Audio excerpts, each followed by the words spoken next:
I am going to pass across in a moment to Steph Tranter, who's really kindly agreed to run this session for us. We recognise that you might have questions as we're going through, so please do, and I really appreciate people sharing that in the chat. I'm going to go and have a look at that in a moment, but share other questions as we're going through in the chat function as well, and then Kate and I will be gathering those for Steph. So that's all I get to speak today. It's my little 5 minutes and I might come on at the end, and I am now going to pass across to Steph and let her introduce herself. So welcome to everybody, and across to Steph. Yeah, thanks, Sue. Sorry, I'm just looking at the chat and people saying hello. It looks like it's sunny pretty much everywhere, which is a miracle. And just reading some of what people would like to get out of the session. So as I'm introducing myself, please do keep putting a few things down around what you might want to get out of the session. Belinda, I love yours. Thank you for being so honest about being exceptionally grumpy this week and how to manage that. And thanks for a couple of other people who've written some things down. What we've got Louise here is talking about improving our own emotional resilience, so I can learn how I can help those I coach to do the same. Yeah, nice. How do I help myself? Also, how do I help others? And it's similar to where I started out, actually. You know, I'm here talking about emotional resilience. I have to tell you, I have to be really upfront with you. I'm not the most naturally resilient person at all. You know, I wasn't born resilient. I'm actually a very emotional, sensitive person. And so this is really close to my heart because I wanted to find a way to manage those emotions and deal with those emotions so I could be more resilient. So what we're going to go through today are not only these 5 science-based steps that I've talked about that have helped many of my clients, but they've also helped me. So I feel like I can personally, you know, put a credit to, yeah, these totally work because I'm hugely emotional and they work for me. So if they work for me, they've got to work for other people. So just look at, a lot of you are talking about supporting others as well, supporting myself and supporting others. I really like that. So hopefully these will enable you to do that. In terms of taking questions, as Sue was saying, please do write your questions in the chat box as you get them. I'm going to try and answer as many as I can as we go, as long as it doesn't disrupt the flow of what I'm talking about. And Sue and Kate very kindly are going to, if I don't tackle your question, if I don't answer your question, Sue and Kate will compile them and we'll do a little bit of a roundup at the end. And then if we still don't answer your question, please just nudge us quite firmly because I want to make sure you get the most out of me whilst I'm here with you for this hour. So before I start, I thought it probably best just to tell you a little bit about me. So my background's in retail and in leadership development. I grew up basically in Tesco. That's sort of where I had my grounding. And then in the last 10 years, I've been running my own business, and I describe myself as an executive coach.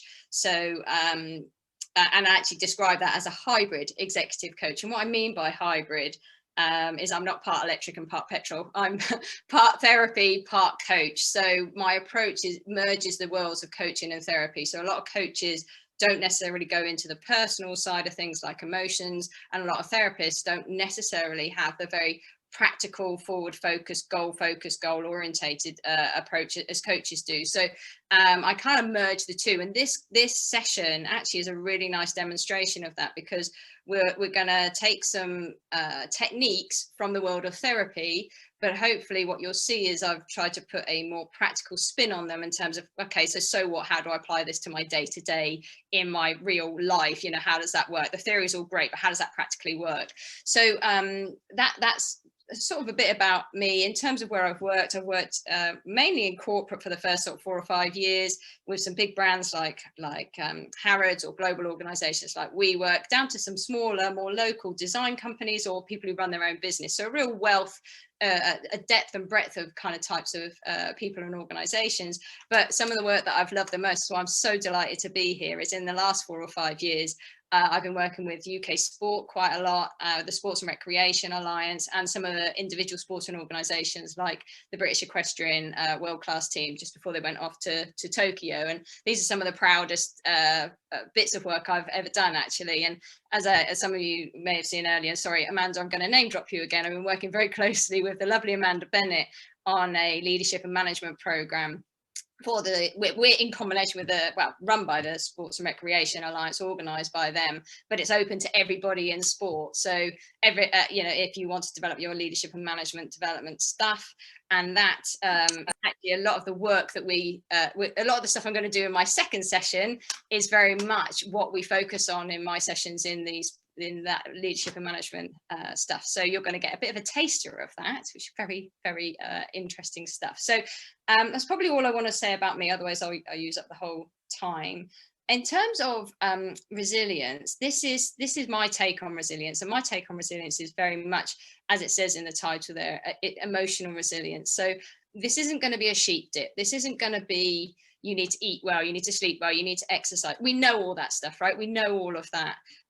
We don't always do it, but we know it. For me, managing stress, a few of you used the word stress in your kind of intros around what you want to deal with, is stress actually is a result of mismanaged emotions, and that's what I wholeheartedly believe. And I also there's someone waiting in the waiting room. Can we let Ruth in?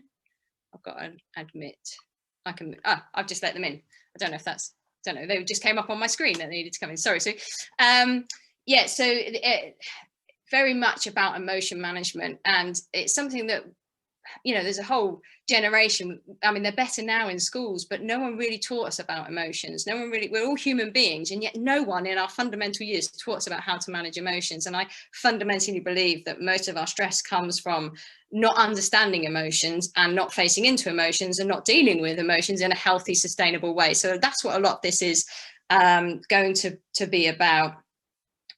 As I said, it's not a sheep dip. It's very individually focused. So whilst I've got my 5 steps, everyone has 5 steps, don't they, or a model? I've got 5 steps. They're more like principles. They're not like a process. It's not like you've got to do this and then this and then this. They are principles around helping you understand and manage your emotions better.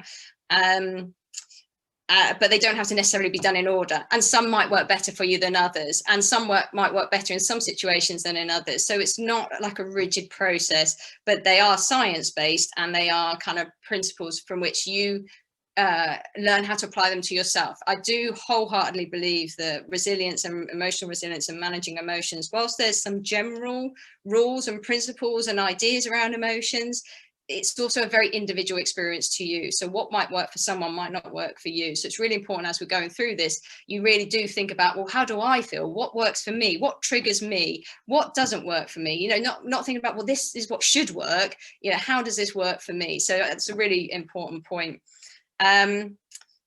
Is there anything else I want to say? Oh, I've got a backup plan. So Sue and Kate, if I lose connection, Sue and Kate are going to run an exercise with you based on one of my 5 steps, which is about managing your energy, not just your time. So we're going to run that if I lose connection, but fingers crossed I don't. So we've got a little bit of a backup plan.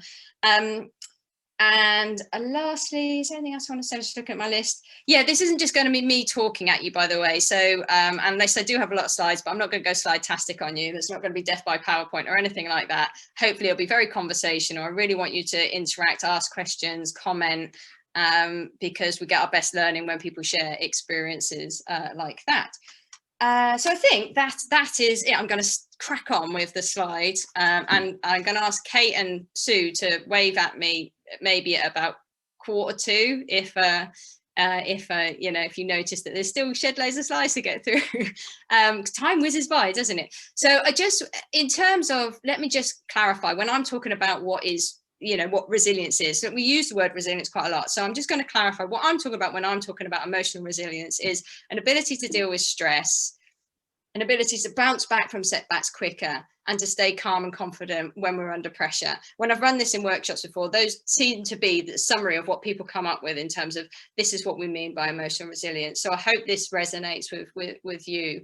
And I often always ask is, well, why do you want to be resilient? What do you want out of it? Why do you want it? And most of the time what comes back is, well, actually fundamentally, so I can be the best I can be and happy in what I do. Ultimately, I think we just want to be the best we can be, that we know we can be, because when we get hijacked by emotions, we're not always the best we can be. And it can be really frustrating.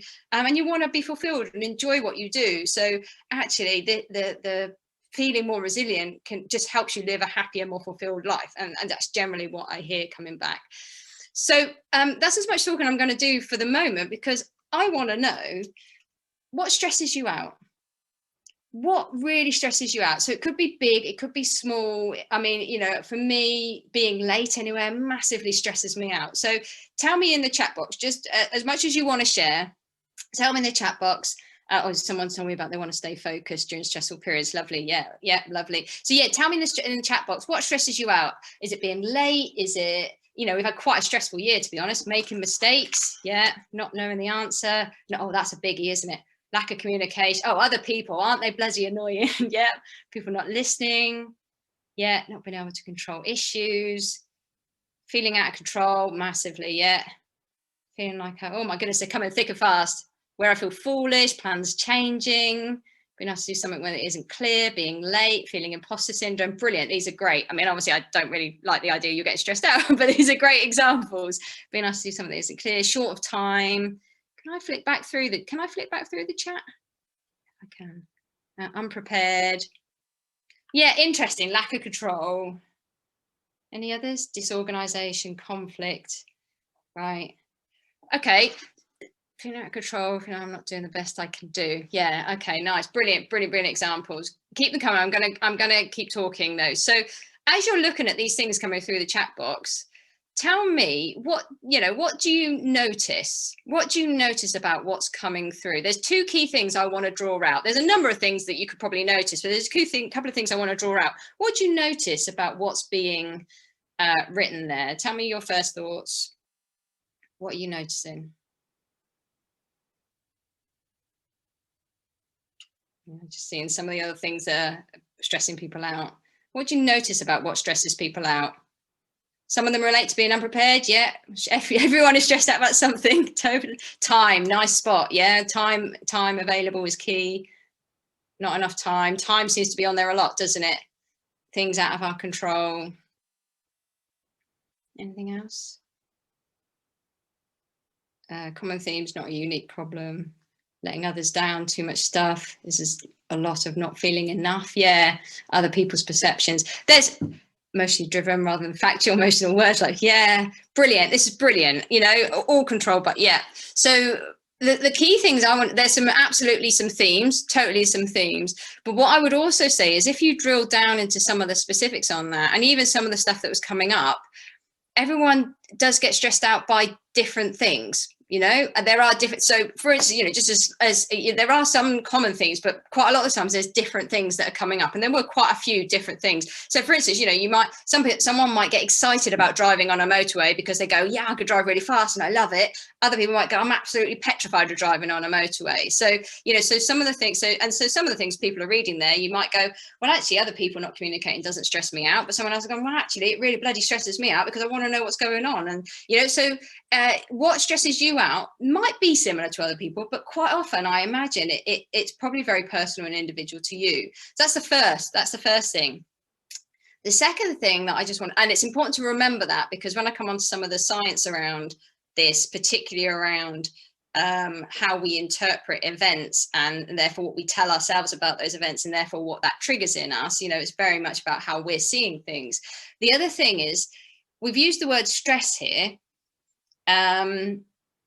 But I believe we use the word stress as a catch-all for all emotions.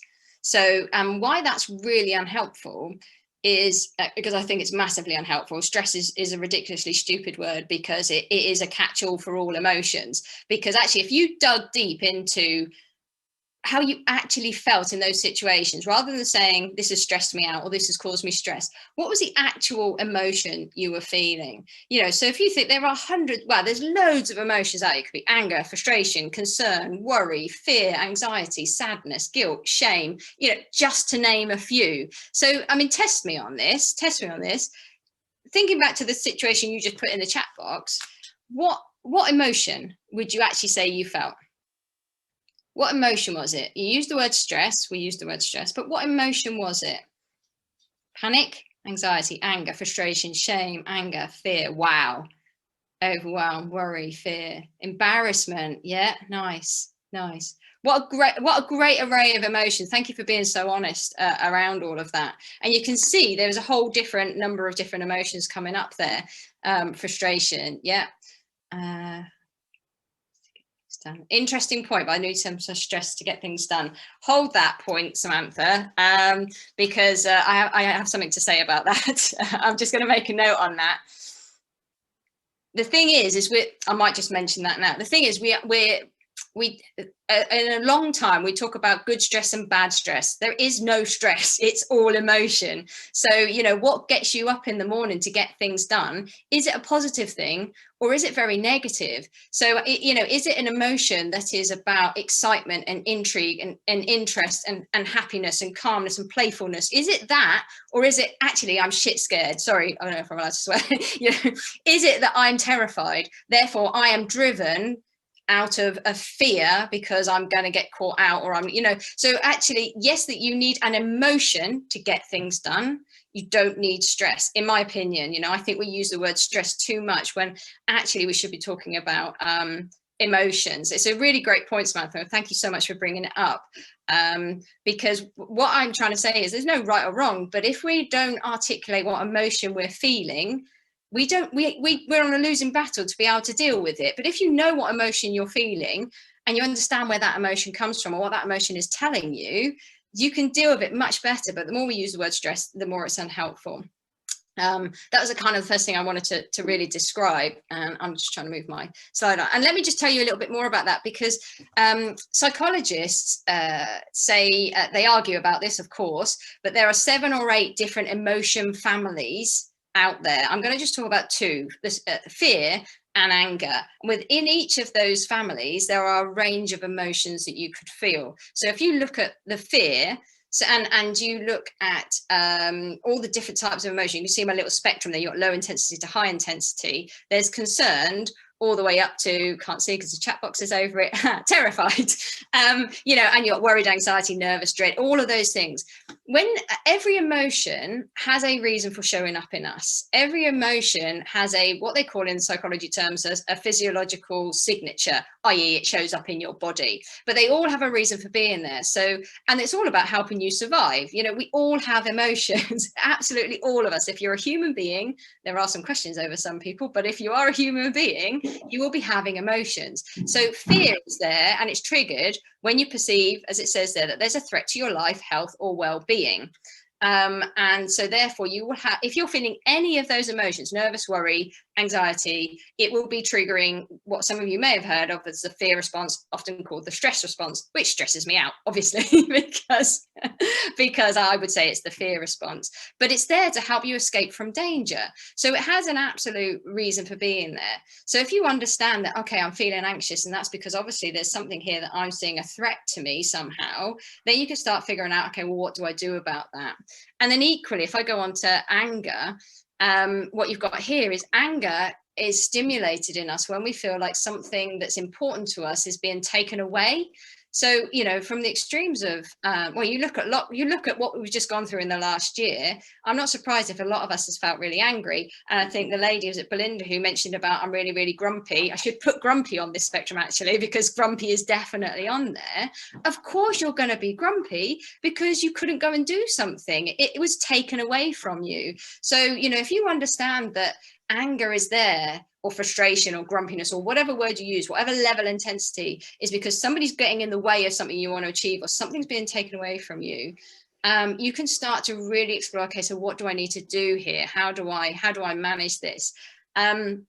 And I even, to the point of, you think about grief, and within the grief cycle, anger is often one of the feelings that's felt, and that is because someone or something really important has been taken away from you. So for me, once you start understanding, actually, we're human beings, we all have emotions, they all have a reason for being here, it's so natural for me to feel any of these emotions. You stop beating yourself up. And the reason why I'm so passionate about talking about emotions rather than stress is that because we're really bloody hard on ourselves in so many ways. And this is such a natural thing. And if we can, people, another thing that stresses me out, frustrates me, is we talk about mental health, right? it should be called mental health. It should be called emotional health, because actually we're talking about emotions here, and how do you understand emotions? And it's great that people are talking about mental health and it's talking about things, because, you know, we're taught not to talk about emotions. We don't really fully understand emotions, and actually to feel or show any emotions is seen as weak. But it's not. It's so bloody human. It's the most human thing about us. So for me, it's about how do we shine a light on our emotions and talk more about them. Oh, thank you. Oh, Sue, thank you. That's very kind of you to say. Always drawn to a nice comment. So before I get into the 5 steps, I just want to put a little bit more science around some of this, and then the 5 steps will come a little bit more. They'll almost see obvious actually so I've talked a little bit about emotions. I've talked a bit about, you know, why it's so important to talk about them. But let me put some science around it. It's very basic science, don't worry. And some of you will already know a lot of this. If you know about the flight and fight response, if you know about the fear response, you know about the stress response, you know about that. If you read the chimp paradox, you may have come across some of this before. Hopefully what I'm going to describe here is either it might be new for you, or it might be a refresh, or it might just be positioned in a slightly different way. And I know when I started to think about some of this in this way, it just made a load of sense. So in your brain, there are 2 parts of the brain that are related to stress. There's the limbic system and the prefrontal cortex. So the prefrontal cortex is here at the front. The limbic system is the system that deals with all our emotional responses, and they tend to be quite automatic. So this is, if you've read the chimp paradox, this is about, in our cavemen and women days, this is the oldest part of our brain. It's been in our system since the beginning of being a human being, and this is the bit that's helped to keep us alive. It's the bit that it automatically responds emotionally to something to enable our bodies to get ready to deal with whatever's happened. So it's been around for ages. We've still got it. But what's the newer part of our brain is this prefrontal cortex, and I call that like the logical part of our brain. Let me just explain in a little bit more detail. So as I said, your brain's purpose is to help you survive. That's ultimately what it's trying to do. It's trying to help your body. It's trying to help your being survive. You've got the prefrontal cortex, the limbic system. The limbic system is almost like the drama queen of our system. It absolutely tells you what to pay attention to. It's alert to everything. It's going, is that a threat? Is that going to help me? Is that going to, what am I doing here? Am I being accepted by the group? Am I not being accepted? Oh my God, you know, how's my survival going? So an event might happen, which then in the limbic system triggers an emotional response. And as we talked about earlier, there are tons of emotions that could happen. What's really interesting here is, particularly if you look at the fear response, is your brain can't tell whether something is real or perceived. And I'm getting straight. There we go. Can't tell if something's real or perceived. And that's really, really interesting, because in your brains is if you go back to being cavemen or women, you actually, only women on here, hope none of you were cavemen. I mean, maybe you were, but it doesn't matter. If you go back to those days, you saw a saber-toothed tiger, the fear response would kick in. You wouldn't have to think. It would be very, very automatic. It would release a whole load of hormones into your body to get your body ready to run away. It would shut down your immune system. It would shut down your digestive system, so that all the energy would go to your muscles, so you could absolutely peg it out of the way. Now, the thing is, what happens nowadays is, yes, there's no saber-toothed tigers that we've got to run away from, but there are some things that cause us to worry. Some of those things that you talked about, some, you know, Jenny's on there talks about deadlines that chip me along, you know, other people sort of too many things to do. All that list, that people not communicating, conflict, you are sending signals to your body that you are afraid, or you're worried, or you're frustrated. And so it will react as if it has seen a saber-toothed tiger. It will shut down your immune system. It will shut down, depending on the level of intensity, it will shut down all those systems. I don't know if you're like me, but when I get nervous, I spend quite a lot of time on the toilet, just to share, you know, and that is my digestive system shutting down, because it's saying, you don't need me. Let's just empty you all out, because all the energy needs to go to your muscles. It's why, you know, there's probably a big thing around irritable bowel syndrome, because people who get stressed, they'll get stressed or worried, anxious, let's not use the word, worried, anxious, so their digestive system shuts down, and so then it not works very well. And then if you continuously get anxious and worried, because actually once your threat system is alerted, you are more sensitive to more things, and therefore you're more likely to get worried, so more your digestive system shuts down and the more problems you get. So you've got all of this going on, and each emotion will do something in your body to enable you to react, even to the point of, you know, disappointment is linked to the family of sadness. What often happens when you're sad is your body shrinks. You don't have the energy. You know, someone said earlier about I need stress to get me up and going. Sometimes we're sad and we want to withdraw, and our body creates that kind of need to withdraw. And the whole reason around that is actually a lot of this is about social acceptance and being part of the group. So if we're withdrawing, it's almost encouraging people to come towards us. It's like the feelings of guilt and shame. We feel those because we want to be accepted as part of the group, because that's going to help our survival. Anyway, I'm going slightly off piece, but there's every emotion has something that will show up in you. And it's really important to know that and know almost what it feels like. Even, you know, if you think about anger, what often anger is about is you probably have the desire to punch someone because your fists clench, you know, because you want to punch someone. So if you can recognize some of those signs coming up, which is something I'm going to talk about, you'll start going, okay, that's that I'm feeling angry here, or I'm feeling frustrated. Sometimes we don't like to use the word anger because it feels a little bit harsh, doesn't it? I don't like feeling angry because I don't want to wish ill on someone, but we do when we feel angry. So the point is, all of these emotions are running through your body at different times. Your brain can't tell whether something's real or perceived, so it will have that emotional reaction, whether it really is a real threat, whether your boss really is going to sack you because you just messed up on that mistake, you know, all of these things. Interestingly, just as an aside, the neurological research found that, if I get this right, perceived financial loss, so anything to do with your job, anything which threatens your job or you perceive is going to threaten your job or your financial stability, is registered in the same part of your brain as mortal danger.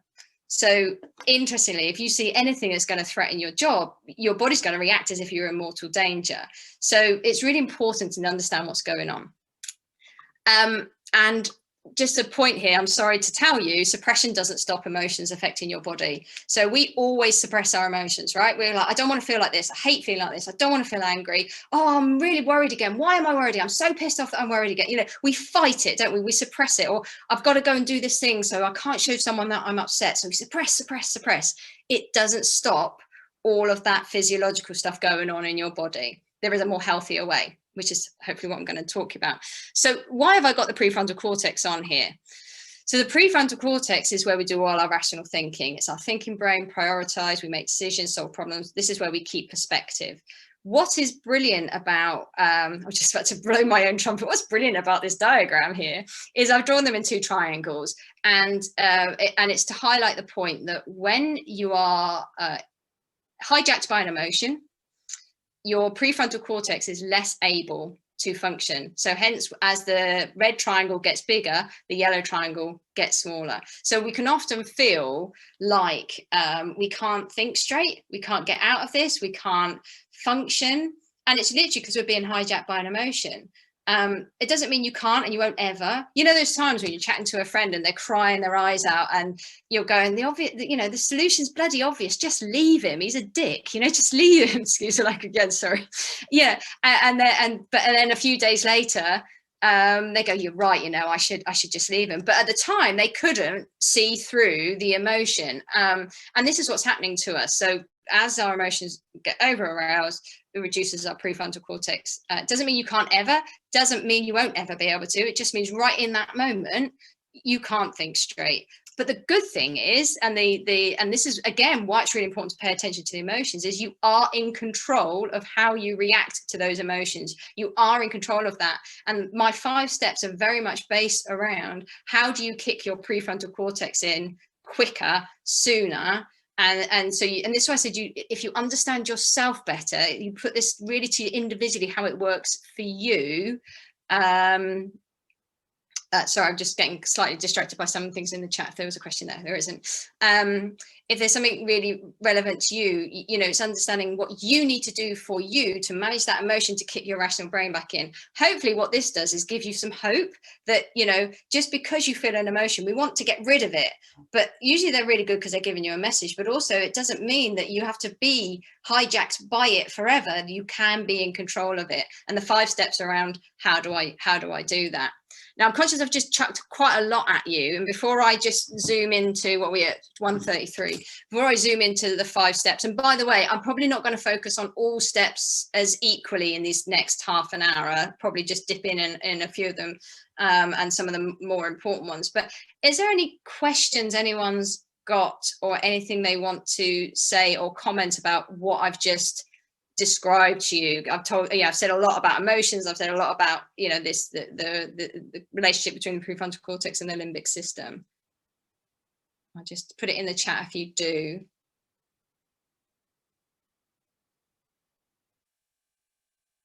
Not yet. No. Okay, I'm going to flick on, but don't.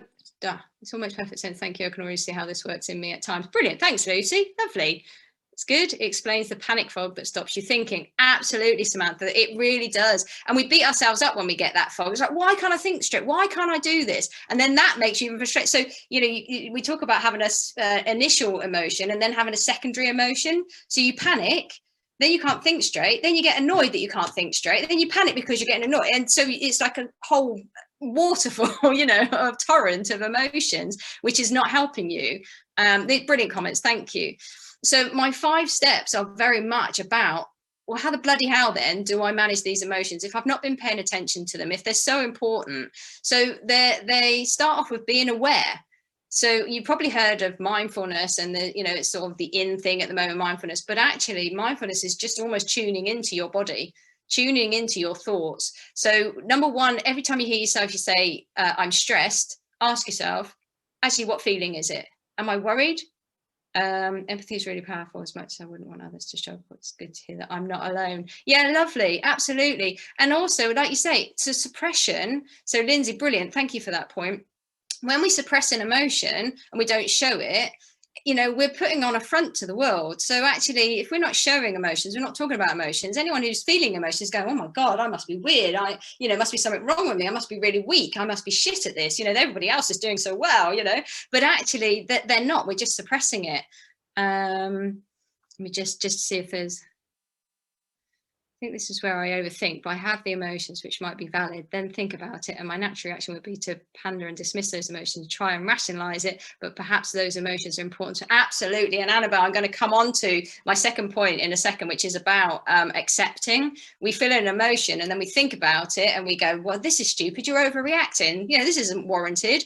And actually, maybe it is, maybe it's okay, but we don't want it. These are brilliant points. Thank you so much for taking the time to comment on some of these. If I could work out, I can work out how to go back. I experienced the physical reaction at the weekend, dropped my eldest off at uni. On the surface, I'm so excited for it. Also a little bit jealous, but couldn't stop the tears. Wow, that's interesting. Thanks, Emma, for sharing that. What a range of emotions to be going on there. And brilliant that you could notice the excitement and the jealousy. And I think it's really important we can get more articulate about what emotions am I feeling and what's going on for me. And then we don't beat ourselves up about the tears, because the tears could come because tears of joy for excitement, but tears of jealousy because what have I missed? You know, jealousy is often what have I not got? What have I lost? You know, what has somebody else got that I haven't? You know, and then we can stop blooming beating ourselves up. A therapist once told me, in terms of helping me be aware of what I'm feeling, to the end of the sentence, my mind is telling me, saying to me, lovely. And that's a really great tip. I'm going to hold on to that, because that's a great tip in terms of how to recognize these emotions. So you've got, be aware what's going on in your brain. You know, are you thinking I really want to punch 5 bells of whatever at this person, or oh my God, my job's going to get lost, or, you know, what are my thoughts? What are my feelings? So what are they actually? Accept uncomfortable emotions. I'm going to come to that because we tend to fight them. I probably won't spend so long on challenge and choose what you focus on, but there is an element of how often do you find you focus on the 10 really crap things that happened that day rather than the one really brilliant thing, or the 10 really negative things some people said rather than the one really brilliant thing someone said. You know, our focus can go to the negative. It's a survival instinct, but actually there are positive things out there, but we just don't always focus on them. But what we focus on generally generates an emotion in us. The fourth one is about managing your energy, not just your time. And that comes back to, this is the exercise we'll do if we drop out, but so far it looks like we're not. This is very much about, I'm going to go into these in a little bit more detail in a second, but the top line of this is that we often think we need to work harder to get more done, when actually there's sometimes we can get more done in an hour than we can in a whole day, and that's down to your energy. And I'm going to talk a little bit about that. And the other aspect, which is so brilliant about the Women's Sport Collective, is develop and use a support network. And it's not just a loose sort of just have loads of people in your network. I've got some thoughts around some specific people that can help you. Remember, this is all about how to get my prefrontal cortex working more quickly, you know, and back in the game. So those are kind of the 4 core steps. I'm just doing a 22, bloody hell, time goes so quickly. So the first one is thinking about, where are my signs that are, you know, first of all, you know, what emotion is it, you know, and what are my signs? Your signs can show up in your emotions, they can show up in your thinking, they can show up in your body. That's why I said, if you understand what the message in your body is when you feel an emotion, you can really pay attention to it. So, you know, it might be your fists are clenching, it might be your heart is racing, you might find you're sweating. But then some of these other things, some of my favorites are things like thinking and saying, I'm fine. Do you know where people, yeah, how are you? I'm fine. I'm fine. I'm fine. Yeah, you know, I'm not sure you are. Or, you know, physical things. Sometimes it's like you're eating more or less, or sleeping more or less. Sometimes sleeping more can be a sign that you're not right. No, but sometimes that's got quite far down the line. And my aim is for you to really spot things sooner so that you can catch yourself in the moment. So that's just some, I'm sure we'll probably share some of these slides if you want to, but these are just some things to think about, where a lot of people go, yeah, all of those, actually, Steph, all of them, tick, tick, tick, tick, tick. But think about, if you know your signs, so the step for you really is someone said about what is my mind telling me, what's it saying to me? What that's about is almost stepping outside of yourself and watching yourself, being the best observer of yourself. So what do I look like when I'm worried? You know, what do I look like when, you know, oh, Steph, it looks like you're feeling worried here, because I can feel you getting really hot here, and I can feel you starting to sweat a bit. So it's really being the greatest observer of yourself and knowing what your signs are. I'm not going to cover these 2 slides here. That's something we're going to cover in my Be More You section. But the other way you can know whether you're not right is to know what you look like at your best. How often do we ever think about that? How often do we think about what I'm like at my best? You know, so some exercises, we're probably going to go into a bit more detail in my other session.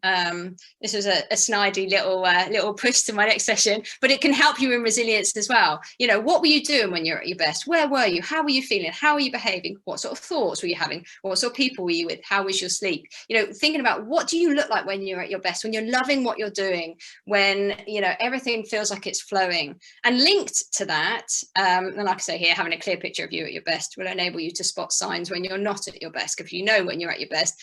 So I know my typical signs when I'm not at my best. Normally I'm very friendly, happy, smiley. I love people. I'm very empathetic around people.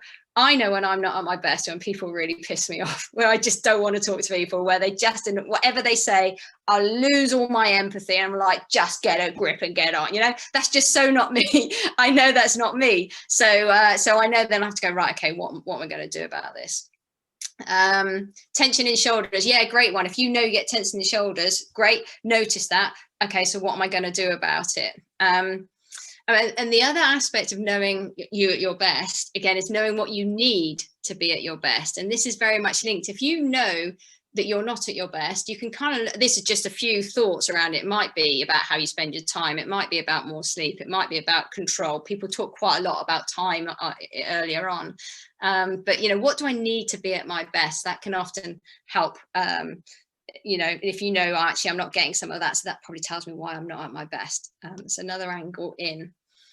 But the step that I think, if you take anything away from this, and hopefully already you've taken some stuff away around emotions, the biggest thing you can do is this step 2. Well, I didn't mean to be a poet then, but I was. The biggest thing you can do is step 2, which is accept.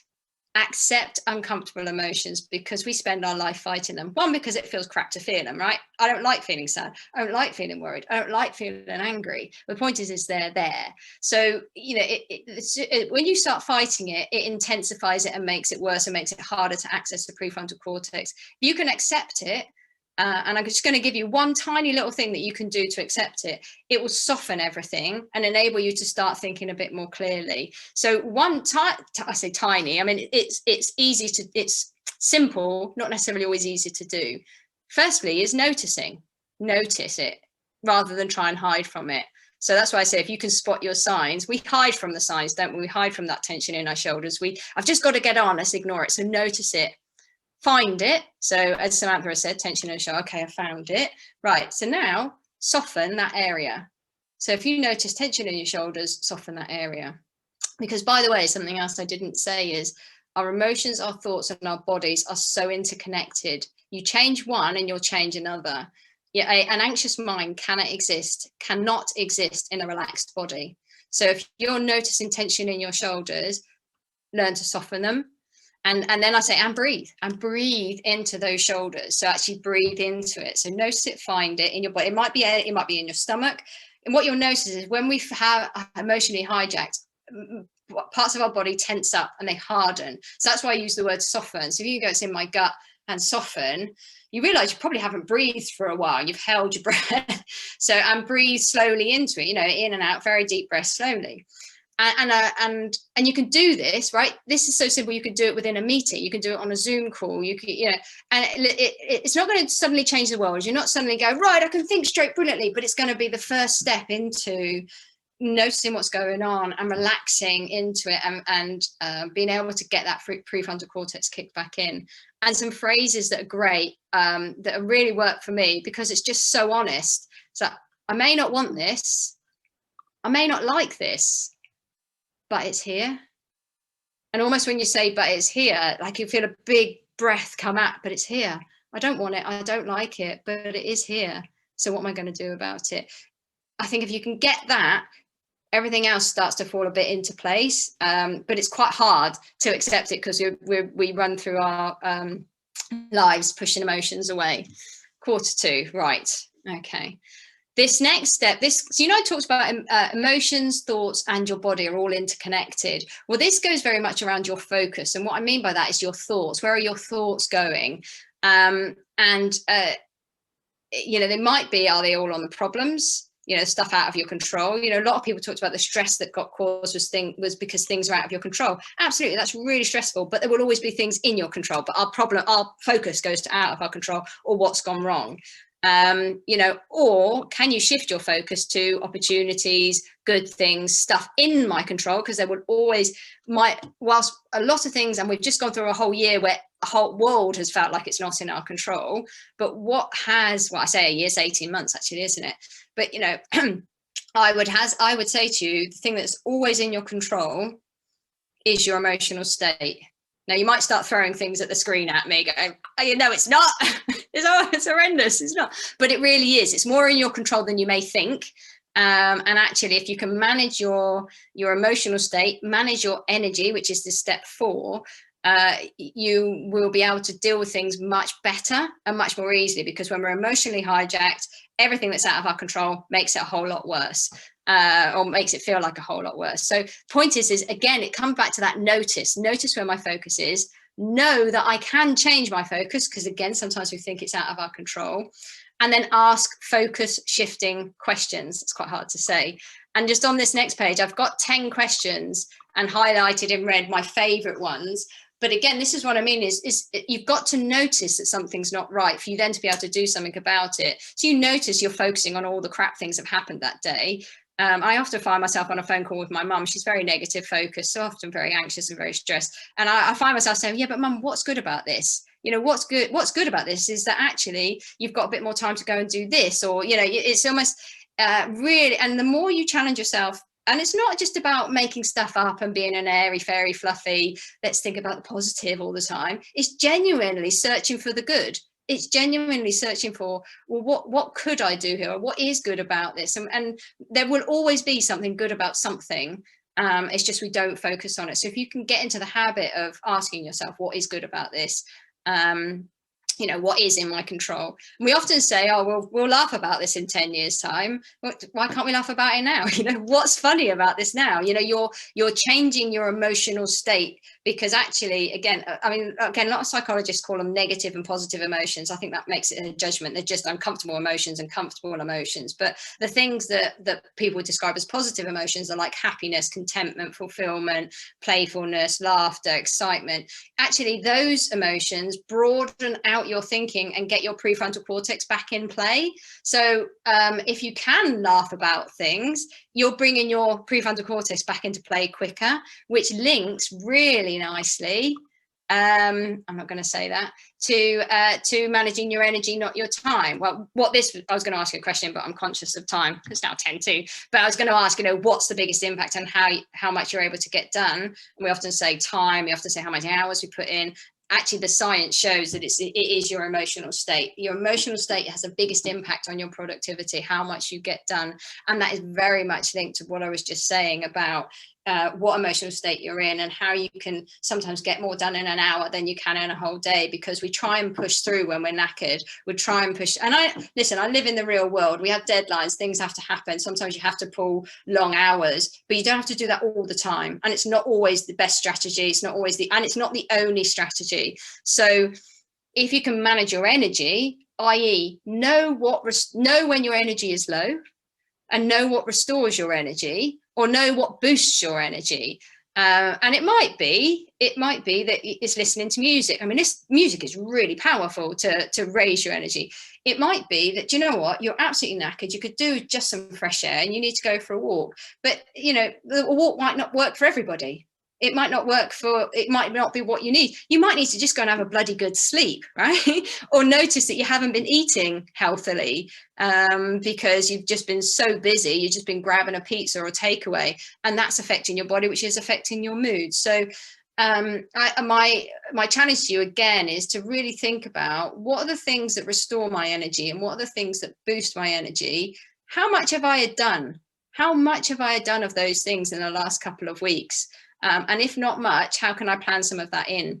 And that comes down to people as well. So there are people in your life who will probably drain the life out of you, but you spend quite a lot of time around them. There'll be people who give you loads of energy. Yeah, lovely, exercise, walk, yoga, moving helps. And that's because of that. Thanks, Jenny, for that. It's because your body is interacting with your mind. So actually, when you're moving, it's making you're probably relaxing your body, which then is relaxing your mind.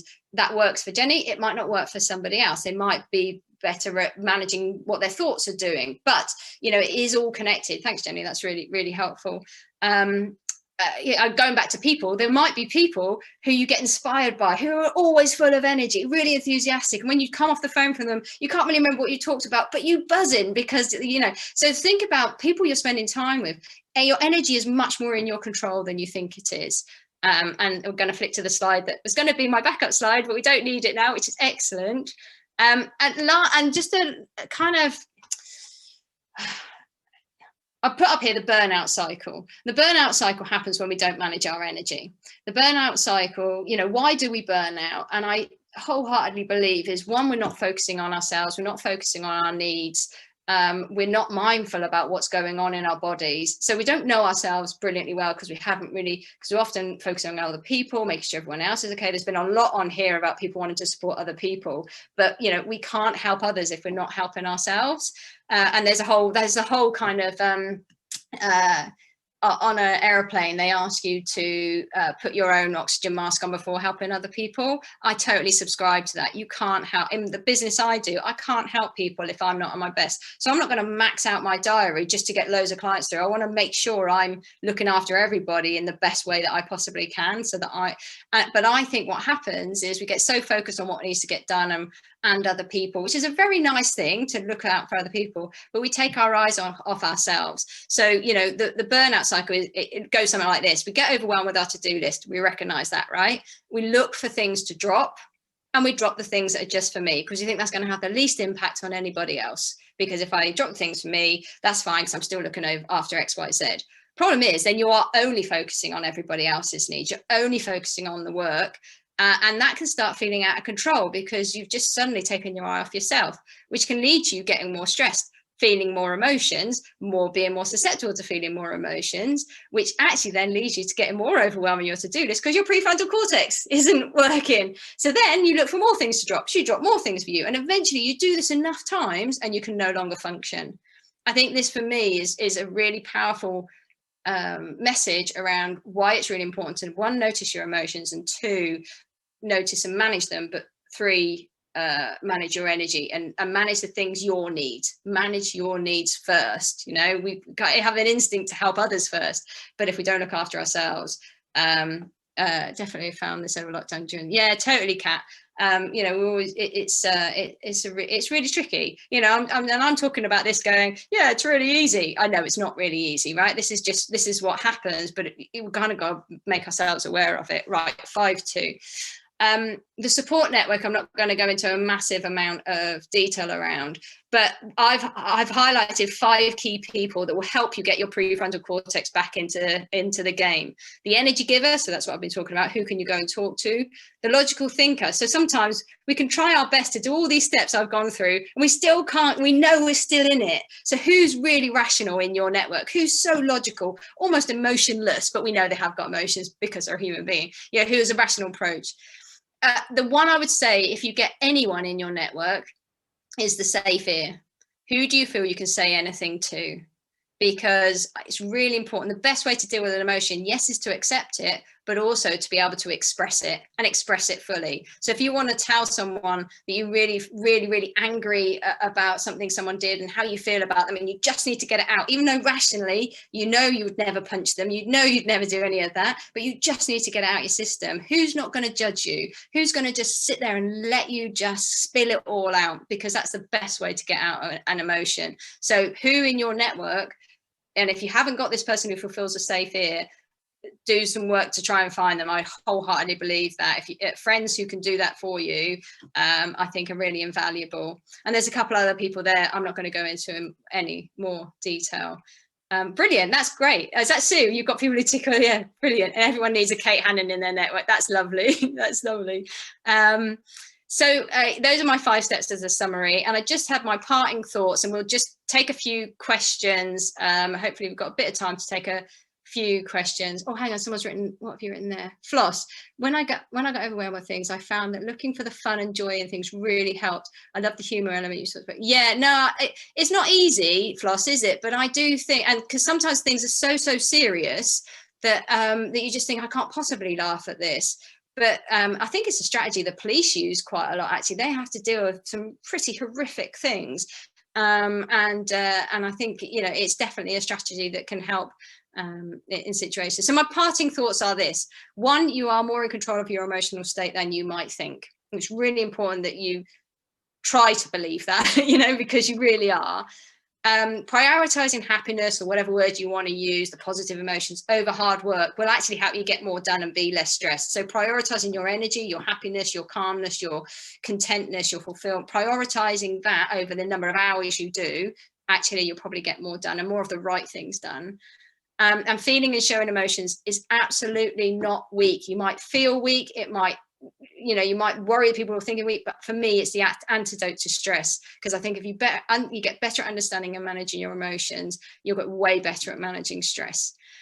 And breathe. And that's everything. I've actually done it within an hour. I know there's not many time left for questions. I'm sorry if that was a massive whistle stop tour through all of it and I went 100 miles an hour. But hopefully there's some things that have been, oh, thank you, Lucy. That's really lovely. And thank you, Samantha. We've got a few minutes left. So, Kate, is that all right if we take a couple of questions, if there is anything? Absolutely, absolutely. I don't know if people want to put their hands up, if they want to post some questions, if people have got questions. I do feel we've had like a 3-hour session in an hour there. Yeah. Another question from Jackie there. Sorry, all the comments are whizzing through, you can't see them. Someone, it's difficult when you work or you're around someone who's in denial and blames others. How can you help other people to help themselves? That's a great question. It's difficult when you work or around someone who's in denial and blames others.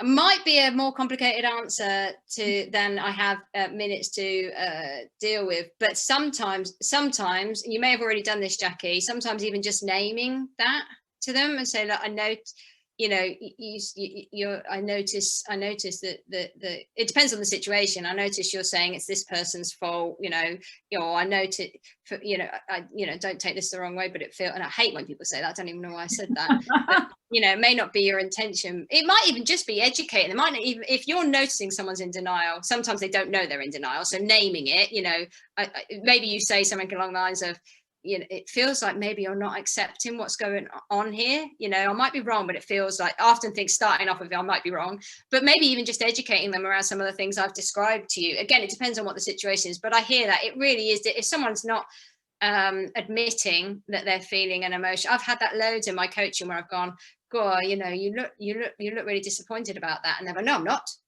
Oh, actually I am. You know, sometimes it takes them a little while, but Jackie, yeah, sorry, I can't do justice to that question in sort of the short space we've got here. Any other questions that I can only vaguely answer? No, I'm kidding. I'm gonna stop 1 second because I'm conscious of time, but also you did talk about perhaps having another follow-up group. So if you want to mention that, and not that I don't want you to answer questions, but I'm conscious of time too. Emily says, when I'm feeling anxious, I think of all the things I need to do to make me feel better, eat better, exercise, want to see friends, which do work, but sometimes I get more anxious thinking, having to manage all those things together. How do you balance that? Great question, because you're just intensifying the worry. I would say, to be honest, I think what's happening there, Emily, is you're fighting the emotion, because you're like, I've got to get rid of this, I've got to do this, and I've got to do that, and I've got to do that. Yes, you're absolutely right, those things work, but I would do that first step of just accepting it. Do you know what? It's okay, it's here, it's warranted. I'm anxious because this has happened. Of course I am. That's absolutely natural. I would start there, saying, actually, accept it, notice it. You're noticing it, you know what makes it better, but actually the things that make it better are stressing you out even more, making you more anxious. So it makes me feel like you're trying to get rid of it really quickly, when actually accepting it's there might work better, or might be more effective. But Emily, what Sue was just saying, and if you want to do this, I'd be really delighted. So I'm conscious I've given shed loads to you in this hour, and we've stimulated a lot of thoughts and discussion that we can't pursue. So I'd be really, really happy if there's a number of you, maybe 10, maybe 15 max, who might want a follow-up session, maybe 30 minutes to an hour, probably an hour, that we can fully discuss some of the things that, because I've opened up quite a lot of stuff here, and it might have got you thinking. You might go, gosh, Steph, I need to ask you a bit more about this, or can we chat about it? I'm really happy to do a follow-up session with a smaller group where we just talk in a bit more detail about some of the things that have come up. So if you're really interested in that, please let Sue and Kate know.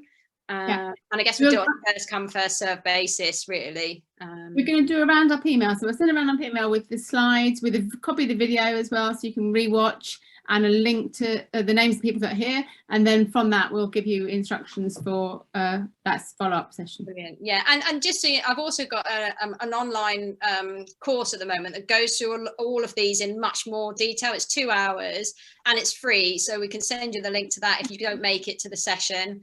And I got a couple of podcasts of me banging on about this stuff as well. So there's plenty of things to, if there's something that's sparked for you, which I hope it has. I really love chatting to you. I'm sorry I can't chat in person with you, but yeah, it's been lovely sort of just being here. Fantastic. Thank you so much. I'm always really conscious we're never late. We always have to finish on time, just to respect people's time to go off on the rest of their days. But I am so grateful. I can't wait for the next session as well. So thank you for doing that, and thank you for the next session too. And we will I you take a photo of everyone. I'm not going to do that today. We're going to wrap up now, but really appreciate that, and we'll share your contact details and everything else. People can find out more. We'll get that out later in the week, but thank you so much. You're very welcome. Sorry, so I've just seen a couple of questions coming in. So Lucy Superstone from Sports Leaders has asked me a question, and so if you've got any questions that we haven't been able to field, you're going to get my details, but it's steph@steftranter.com, steph@steftranter.com. Email me. It's one of my favorite topics to talk about. Happy to answer any of your questions. So Lucy, your question, thank you. Yeah, just email me. Brilliant. I feel like we've done an 8-hour session in an hour. I think you've done so well, but it's definitely sparked, well, for me, certainly sparked thought and stimulated people clearly with the chat function too. So thank you again, Steph, and we look forward to seeing you next month for the next one too. Yeah, love it. Brilliant. Thank you. Thank you so much, everybody. Thanks, Steph. Bye. Bye.